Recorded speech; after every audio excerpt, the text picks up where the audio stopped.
keep skulls on their desks. And people nowadays think that was very morbid. Everything's falling apart. So don't try and stop it.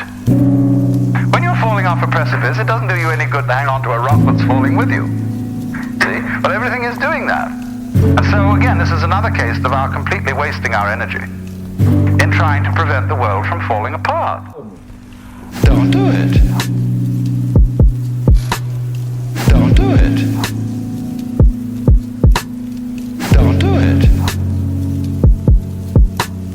And then you'll be able to do something interesting with the free energy. With the free energy. With the free energy. With the free energy. With the free energy. With the free energy. With the free energy. With the free energy. With the free energy. With the free energy. With the free energy. Don't do it. Don't do it. Don't do it. When the Hindu says everything is unreal, the Westerner reacts and says, no, you can't treat life as a dream. It's serious. It's real. It's for real. And what do you mean by that? And what do you mean by that? Well, how real do you want it to be? This is, in other words, everything, insofar as it's falling apart, everything is changing, it is like smoke. And we all feel that smoke has a lesser degree of reality than wood.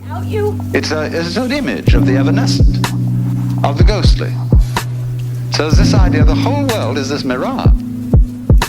That doesn't mean it's a bad thing. It's only bad if you cling to it, if you try to lean on it. But if you don't lean on it, it's a grand illusion.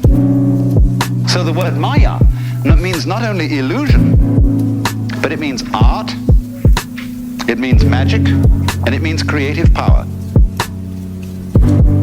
So this is the big act. Don't do it. Don't do it. Don't do it.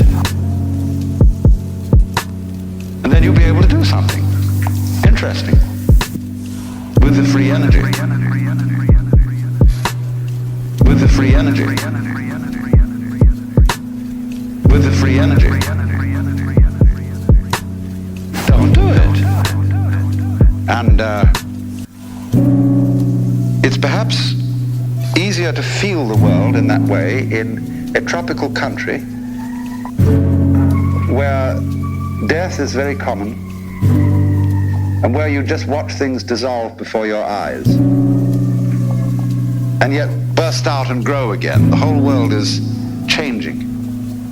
Maybe easier to think that way than in our environment. Although when you're out in California, the human landscape changes so fast that no town is the same for 2 years.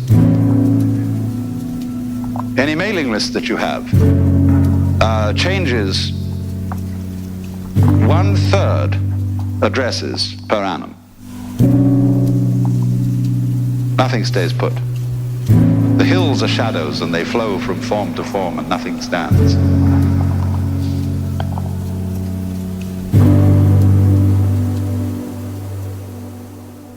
You're listening to Akira The Don.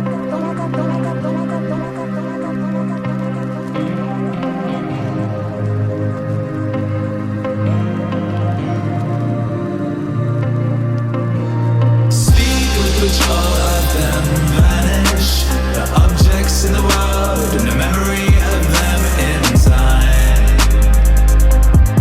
of them in time. Speed with which all of them vanish, the objects in the world and the memory of them in time, of them in time.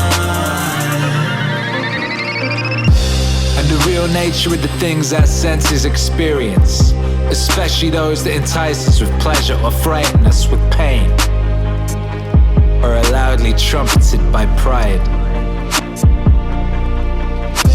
To understand those things, how stupid, contemptible, grimy, decaying, and dead they are, that's what our intellectual powers are for. Hey. Speak with which all of them vanish, the objects in the world and the memory of them in time, of them in time,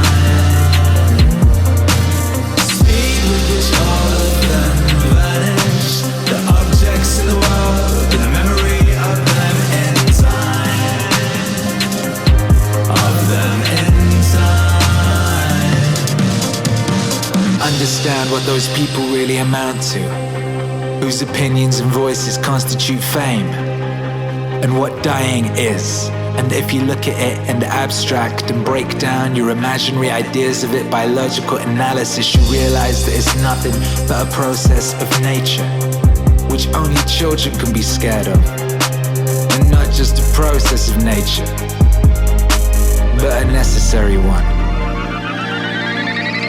Speed with which all of them vanish, the objects in the world and the memory of them in time, of them in time.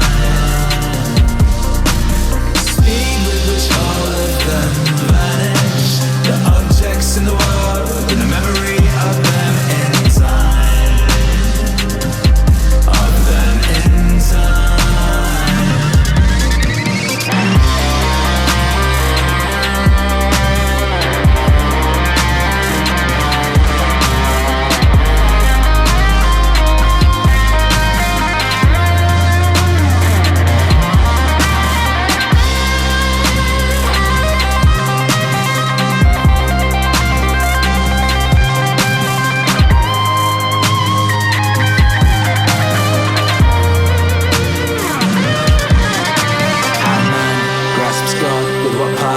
He does so, and how that part is conditioned when he does. How man grasps God with what part of himself he does so, and how that part is conditioned when he does. How man grasps God with what part of himself he does so, and how that part is conditioned when he does. How man grasps God with what part of himself he does so, and how that part is conditioned when he does.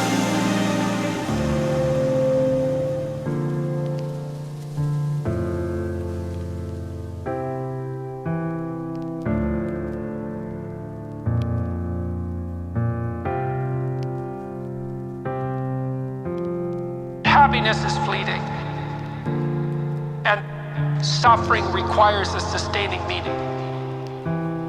Happiness is fleeting, and suffering requires a sustaining meaning.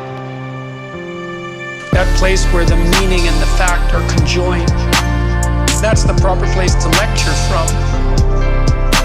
What you want to do as an academic is tell your students about something that you've encountered, that you've fallen in love with, and to communicate the love that you have for that. And not to say, well, you should read this book, but to say, well, here's this book, and here's what it can open up for you, and this is how it does it. This is what you'll gain from it. There's something in it that's of unbelievable utility, and you have to believe that in order to communicate it.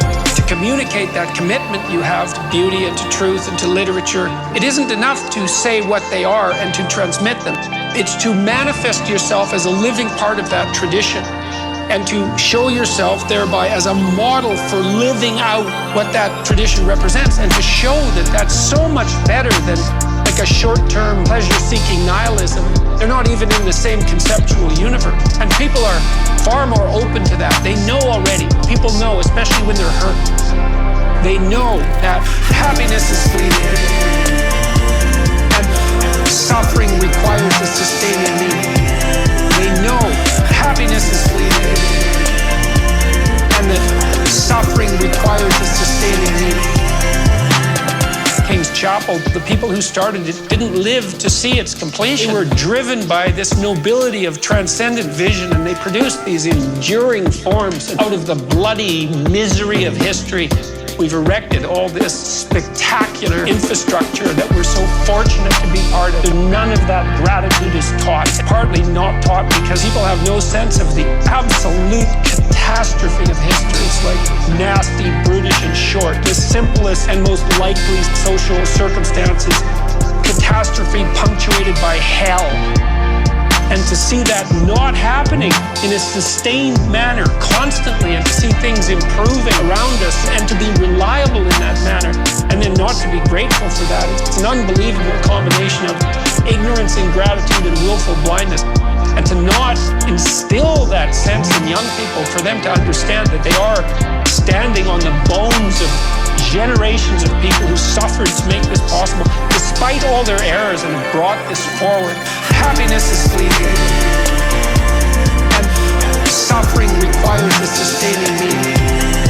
they know happiness is fleeting and that suffering requires a sustaining meaning.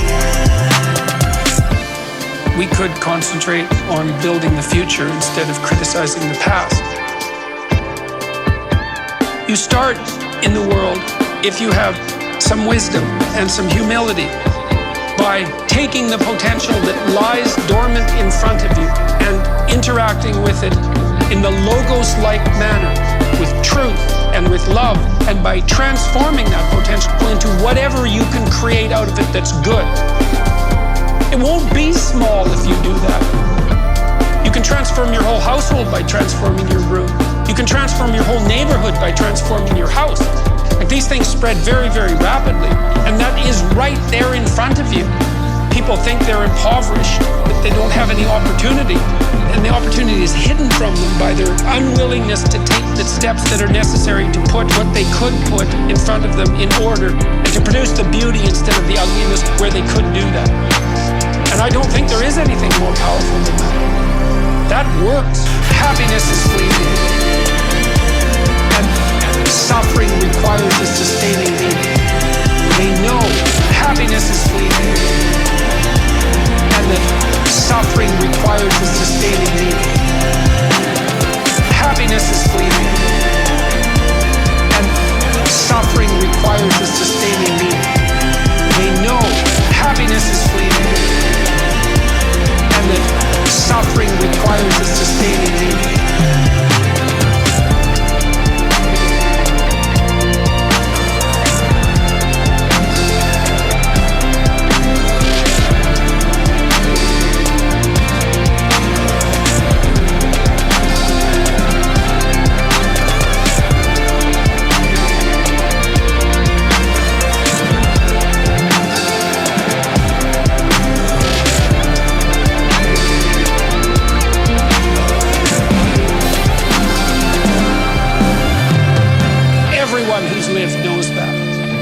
So to say, well, here's a balm for the suffering, and it's profound and deep, and here's what it's meant to me, and here's how you can incorporate it into your life.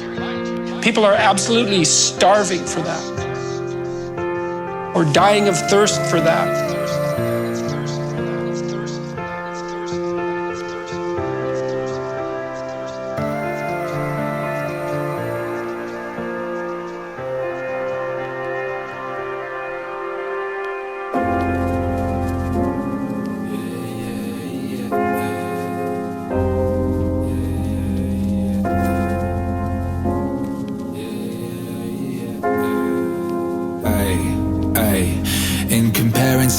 The way that people do, Theophrastus says, those done out of desire are worse than those done out of anger.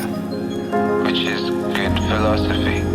The angry man seems to turn his back on reason out of a kind of pain and in a convulsion.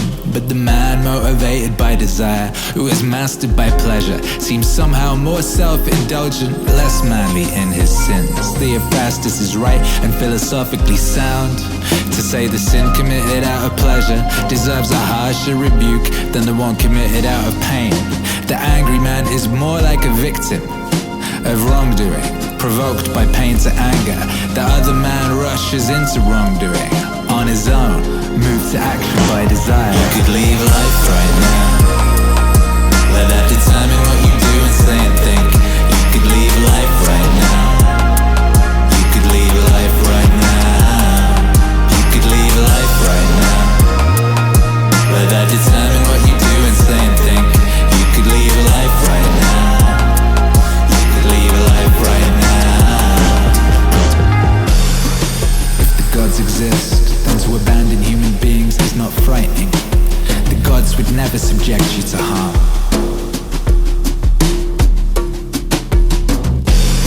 And if they don't exist, or don't care what happens to us, what would be the point of living in a world without gods or providence? But they do exist. They do care what happens to us. And everything a person needs to avoid real harm, they have placed within him. If there were anything harmful on the other side of death, they would have made sure that the ability to avoid it was within you. If it doesn't harm your character, how can it harm your life? Nature would not overlook such dangers through failing to recognize, or because it's taught them but was powerless to prevent or correct them. To prevent or correct them. Ay, nor would it ever, through inability or incompetence, make such a mistake as to let good and bad things happen indiscriminately to good and bad alike. Good and bad alike, good and bad alike. But death and life, success and failure, pain and pleasure, wealth and poverty, all these happen to good and bad alike. Good and bad alike, good and bad alike, good and bad alike. But death and life, success and failure, pain and pleasure, all these happen to good and bad alike. And they ain't neither noble nor shameful, and hence they're neither good nor bad. You could leave life right now. Let that determine what you do and say and think. You could leave life right now. You could leave life right now. You could leave life right now. Let that determine what you do and say and think. You could leave life right now. You could leave life right now.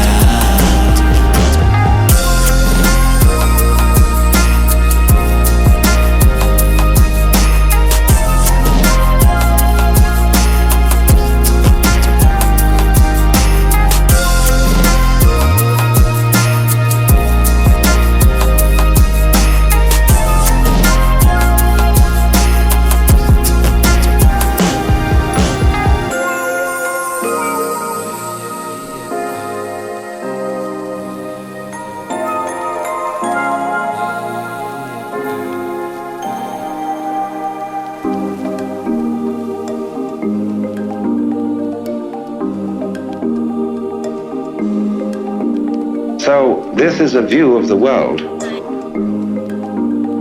as a system of mutual exploitation and of maximal selfishness. Now, it's a very profitable view to explore. Everybody should do in their lifetime sometime two things. One is to consider death, to observe skulls and skeletons. Consider death, and to wonder what it will be like to go to sleep and never wake up. Never. That is a very gloomy thing for contemplation, but it's like manure. Just as manure fertilizes the plants and so on.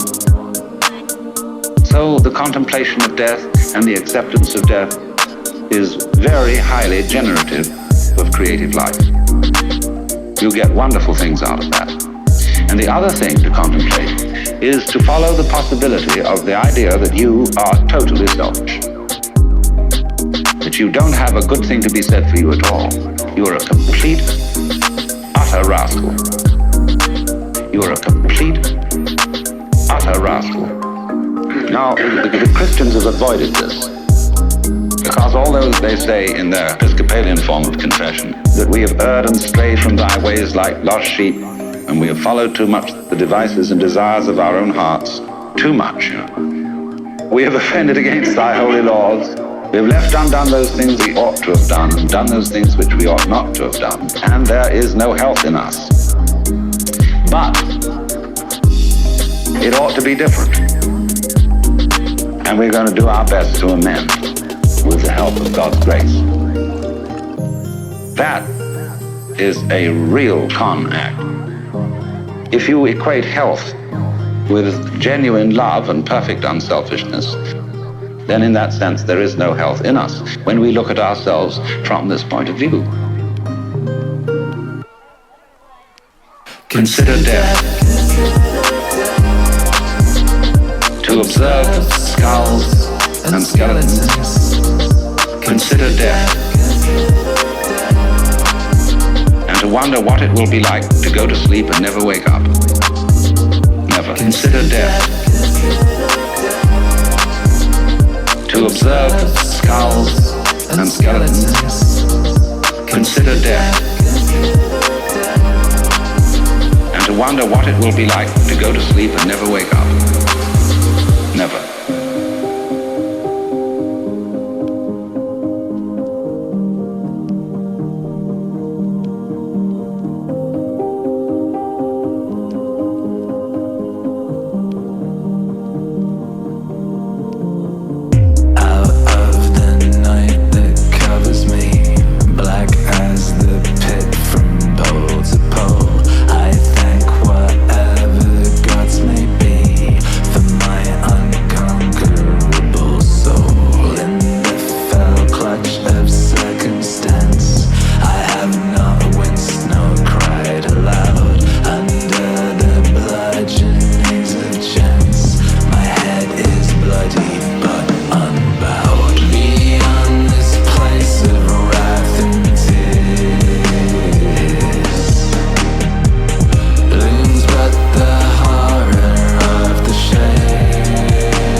charged with punishments. The scroll. I am the master of my fate. I am the captain of my soul.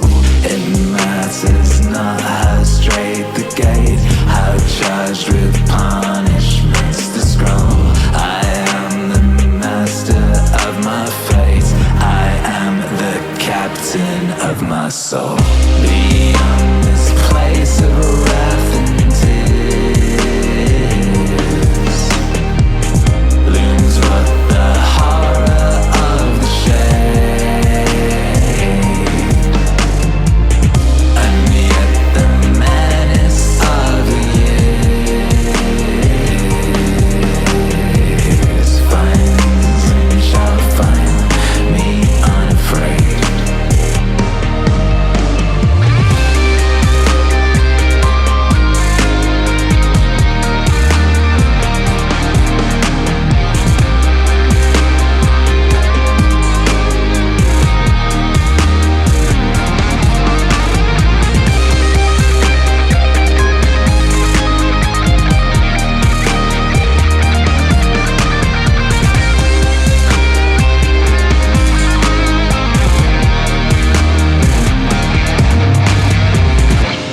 Matters not how straight the gate, how charged with punishments. The scroll. I am the master of my fate. I am the captain of my soul.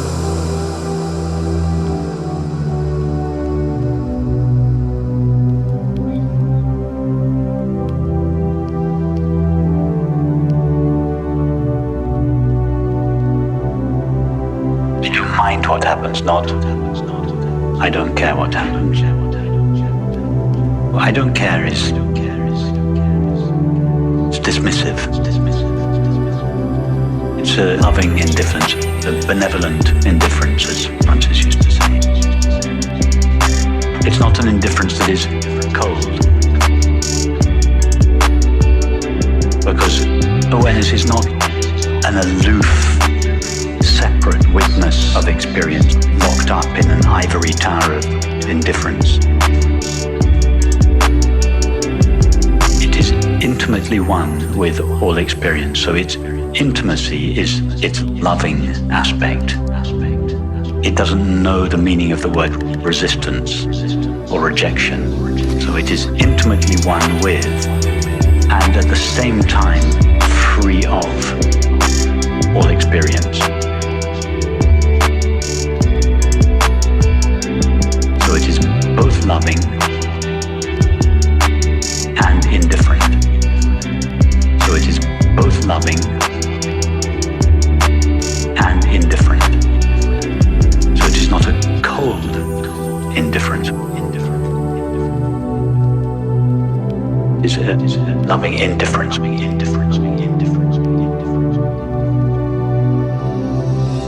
Loving indifference.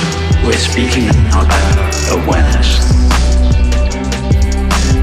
Loving indifference. There is a meaning to the words true and false, right and wrong. Loving indifference. We're speaking about awareness. Loving indifference. The qualities that are inherent in our true nature. We're speaking about awareness. If we talk about mind, that's a different matter. Because mind's experience is always divided into polarities. Good and bad, right and wrong, true and false. And at the level of mind, those categories are valid. They don't pertain to consciousness. Consciousness doesn't know the difference between good and bad. There is no good and bad or right or wrong. But when consciousness assumes the form of mind, it divides itself into two, and at that level there are differences, there are distinctions, and there is a meaning to the words loving indifference. We're speaking about awareness. Loving indifference. There is a meaning to the words true and false, right and wrong. Loving indifference. We're speaking about awareness. Loving indifferent, the qualities that are inherent in our true nature. So in terms of ethics, what is right and what is wrong? I would suggest what is right at the level of the mind is behavior that expresses the qualities that are inherent in our true nature.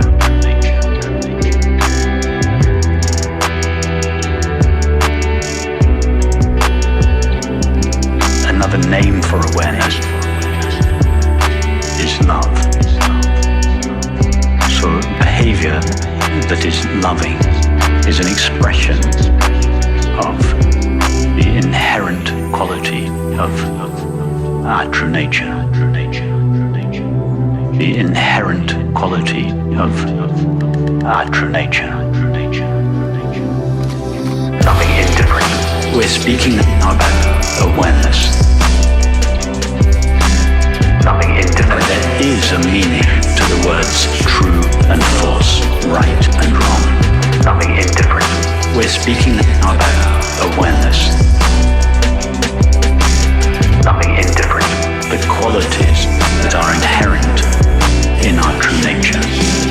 Cruel or unkind, unjust, unloving behavior are behaviors that, whilst they come originally from awareness, there's nowhere else they could come from. They are filtered through the belief in separation, and as they are filtered through separation, they are perverted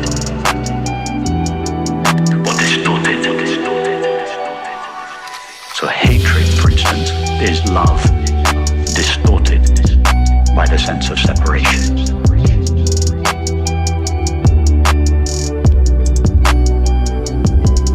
So hatred, for instance, is love or distorted by the sense of separation.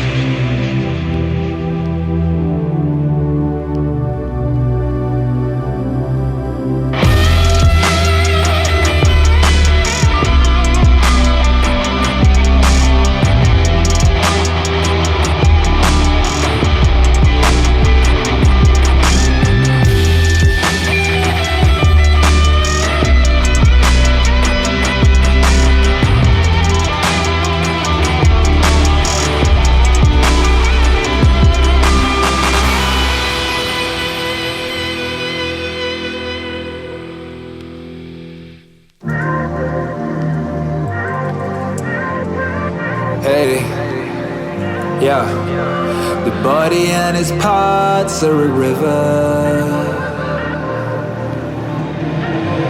Everything is just an impression, said the cynic, and the response is obvious enough. But the point is a useful one, if you take it for what it's worth. The soul of man does violence to itself first, when it does its best to become an abscess, a kind of detached growth from the world. To be vexed by anything that happens is a kind of succession from nature, which compromises the nature of all things. To be vexed by anything that happens is a kind of succession from nature, and it compromises the nature of all things. The soul of man does violence to itself when it turns its back on another, or sets out to do harm, as the souls of the angry do. When overpowered by pleasure or pain, when it puts on a mask and does or says anything insincerely and untruly. When it allows its action, an impulse to be without a purpose, to be random and disconnected. Even the smallest things ought to be directed towards a goal of a rational animal. Follow the reason and already God's momentary, nature, changeable, perception, dim, conditioned body, decaying, soul, spinning around, fortune, unpredictable, lasting fame, uncertain. The body and its parts of a river, soul is a dream of music. Life is warfare, a journey far from home. After fame is oblivion. The body and its parts of a river, soul is a dream of music. Life is warfare, a journey far from home. After fame is oblivion.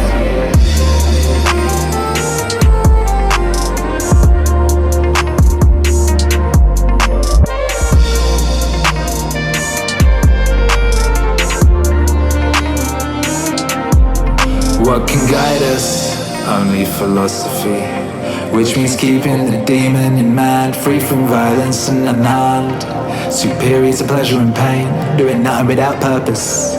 No hypocrisy, randomly or dishonestly, not dependent on any man, doing or not doing anything, accept what's happening. I know there's a lot that is coming from thence, and above all they accept death in a cheerful spirit. And there's nothing but the disillusion of that from what it is made. If it doesn't hurt the individual elements to change continually into each other, why are people afraid of all them changing, separating? It's according to nature, and nothing's evil that's according to nature. Nothing's evil that's according to nature.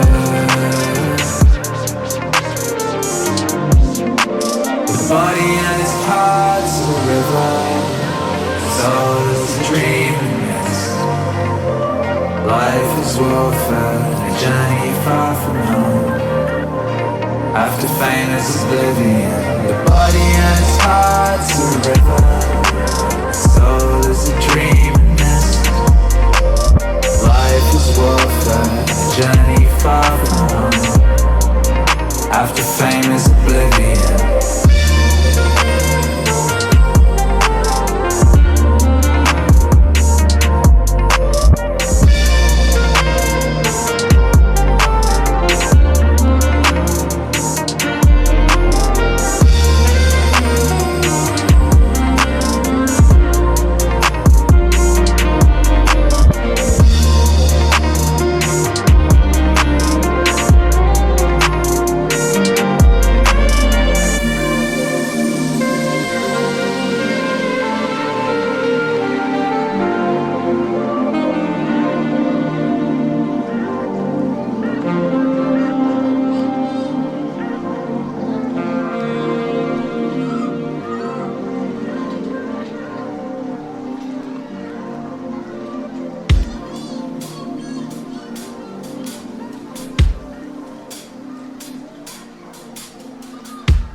How does good apply to the worst of losses, the death of a loved one?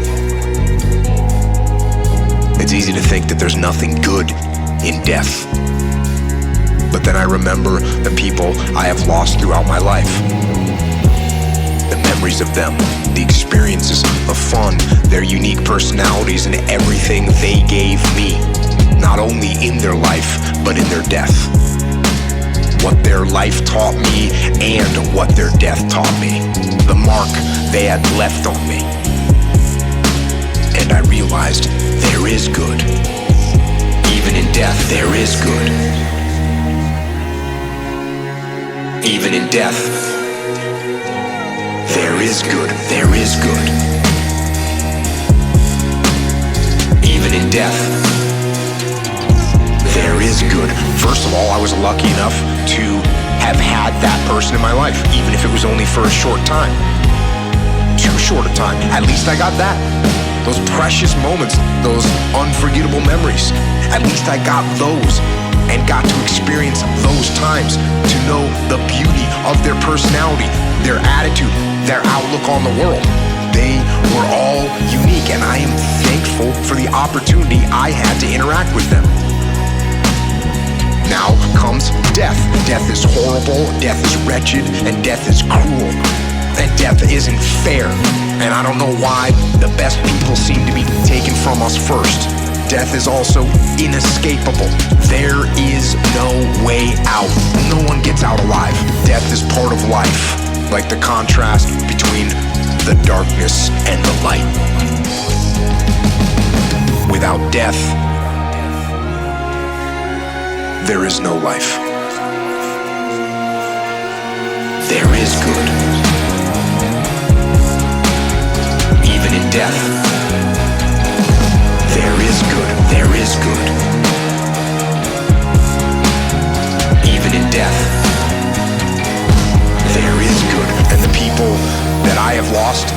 they taught me that. They taught me how precious life is, how blessed we are to have every day, to learn, to grow, to laugh, to live, to live, to live every day with purpose and passion, to wake up in the morning and be thankful, thankful for that morning, thankful for that opportunity to go into the world and live for them, for those that don't have the opportunity, for those who were stolen away by death's cruel hand.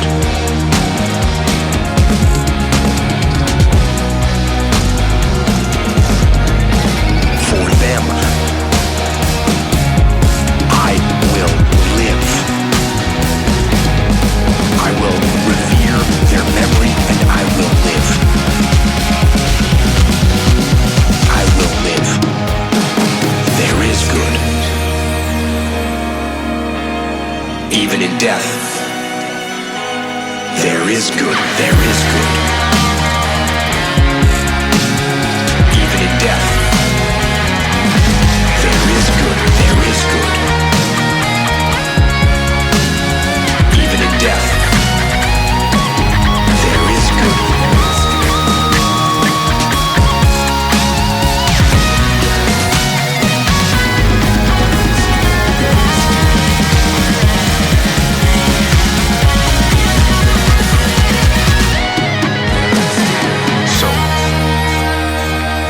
Let us cry no more.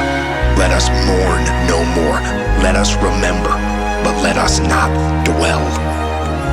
Instead, let us laugh and love, and let us embrace and venerate everything that life is and every opportunity it gives us. Let us live for those who live no more. Let us live to honor them.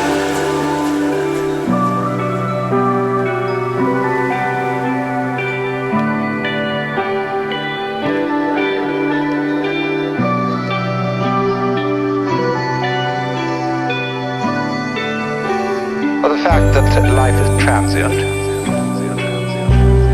is part of its liveliness. The poets, in speaking of the transience of the world, always utter their best poetry. You know, our revels now are ended. These our actors, as I foretold you, are all spirits, and are melted into air,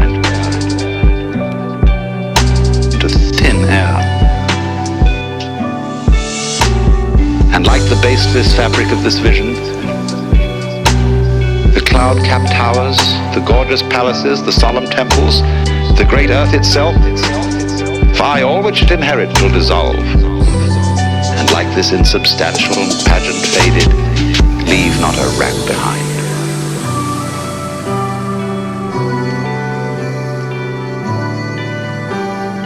We are such stuff as dreams are made of.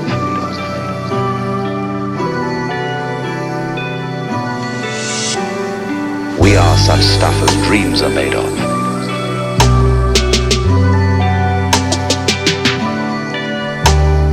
We are such stuff as dreams are made of.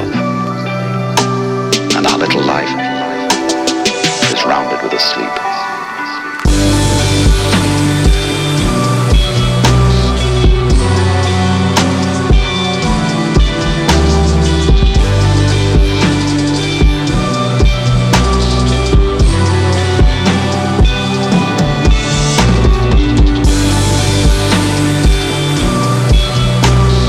And said so well, it doesn't seem so bad after all, does it?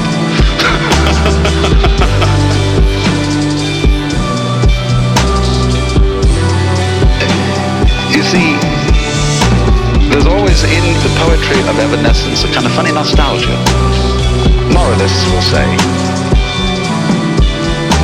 those lovely lips delight to kiss today will in a few years rot and disclose the grinning teeth of a skull. So what? The skull says, lying in the grass, chattering finch and waterfly are not merrier than I. Here among the flowers I lie, laughing everlastingly. No, I may not tell the best. Surely, friends, I could have guessed. Death was but the good king's jest. It was hid so carefully.